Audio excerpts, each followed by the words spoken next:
Dans le monde de la transmission des entreprises, il faut être bien conseillé et avoir de bons partenaires. Vous êtes avec SwissMade et nous parlons de transmission d'entreprise. À propos de transmission, Eric, quels sont les risques ?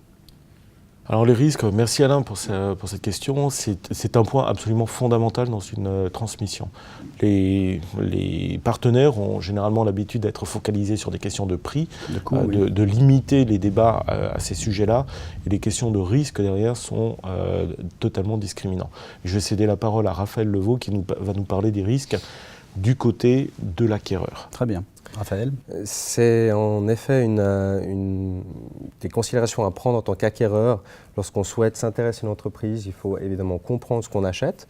J'assimile ça finalement à l'achat d'un véhicule, même si c'est un gros raccourci. Où finalement on souhaite comprendre ce qu'il y a à l'intérieur de l'entreprise, que ce soit au niveau financier, au niveau opérationnel, qui gère cette entreprise, respectivement est-ce que le vendeur qui part a un gros impact sur la gestion de la société. Est-ce qu'on arrive tout au début en tant qu'acquéreur à se prémunir de certains risques financiers, fiscaux, juridiques. Quand on a un acquéreur externe, je dirais non suisse, peut-être français, on en voit beaucoup, est-ce qu'on comprend bien le mode d'acquisition en Suisse ? Souvent, céder son entreprise, c'est un événement unique dans sa vie d'entrepreneur ou de dirigeant. On peut être confronté à des investisseurs professionnels qui sont très nettement habitués à le faire. Et généralement, on intervient aux côtés des entrepreneurs pour les aider à anticiper, à bien définir leurs objectifs, le prix étant un des objectifs, mais pas le seul, de manière à pouvoir anticiper tous les sujets qui peuvent se poser, éviter les surprises, mettre en valeur les éléments qui sont positifs dans le dossier, le potentiel de l'entreprise, de manière à mieux pérenniser l'activité de l'entreprise et les emplois. On parle du vendeur, mais la transmission d'entreprise, il y a, j'imagine, différents modes de transmission d'entreprise. Eric, est-ce qu'on peut détailler un peu plus ? Oui, tout à fait. C'est un des premiers choix en amont. Amaury vient de parler de préparation. Oui. Lorsqu'on prépare, on doit se fixer un certain nombre d'objectifs pour soi et pour l'entreprise. Pérennisation de l'emploi, déploiement, maximisation du prix peut-être. Et suivant les paramètres, suivant la situation dans laquelle est l'entreprise, on va s'adresser à des partenaires, je dis bien un partenaire pour le vendeur, différents. Ça va être éventuellement une autre entreprise, peut-être un concurrent. Ça peut être un financier. Amaury pourra peut-être nous détailler un petit peu plus cette classe de partenaires particuliers qui sont les fonds qu'on appelle parfois des fonds de private equity. Mais quand vous parlez de plusieurs partenaires, est-ce que ça pourrait être plusieurs partenaires dans la même expertise ? Est-ce qu'on peut avoir affaire à 2 avocats, à 2 experts, histoire d'avoir une balance des réponses ? Est-ce qu'habituellement ça se fait ou pas ? Je crois, si je peux me permettre de répondre, je crois que lorsqu'on parle de partenaire, lorsqu'on veut transmettre son entreprise, on veut la transmettre à un partenaire. Et bien sûr, il va falloir se faire accompagner de conseils avisés. Oui. C'est ce que nous faisons par exemple lorsqu'on établit des vendor due diligence qui permettent d'établir un dialogue entre le vendeur de son entreprise qui a déjà fait un pré-diagnostic et donc connaît parfaitement son entreprise et la faire connaître avec ses points forts et ses points sur lesquels il faut discuter à ses futurs partenaires qui peuvent être des partenaires financiers, fonds d'investissement, qui ont souvent mauvaise réputation parce qu'on pense qu'ils sont là pour faire un coup et partir.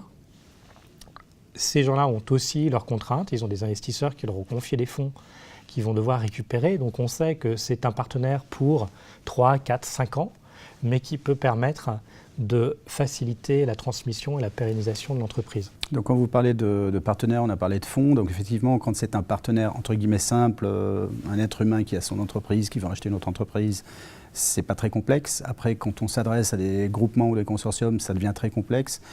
Aujourd'hui, comment on peut agir face à ça ? Quelles sont les recherches qui peuvent être faites à ce niveau-là ? Est-ce qu'on peut aller jusqu'à se poser la question d'où viennent les fonds, etc. Donc Eric, je vous pose la question.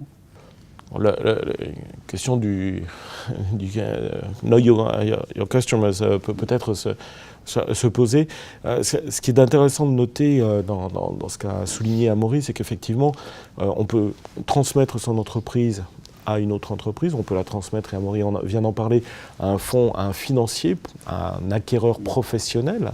Et puis, on peut aussi la transmettre à ses salariés. Oui, effectivement. Et Raphaël peut peut-être nous éclairer. Oui. Est-il possible d'avoir des informations sur cette transmission? Parce qu'on en parle un peu moins généralement. On en parle un peu moins. Pourtant, on la voit beaucoup. C'est quelque chose qui devient assez courant finalement de transmettre à ses collaborateurs, généralement cadres. C'est aussi une transition qui est facilitée. Alors évidemment, il y a des discussions, comme on le sait, sur le prix de vente. Ce n'est pas forcément la première discussion.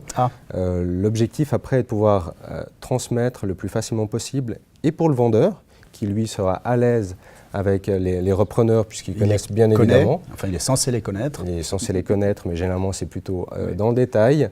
Eux-mêmes connaissent vraiment la société dans le détail. Ça facilite aussi le processus, très clairement.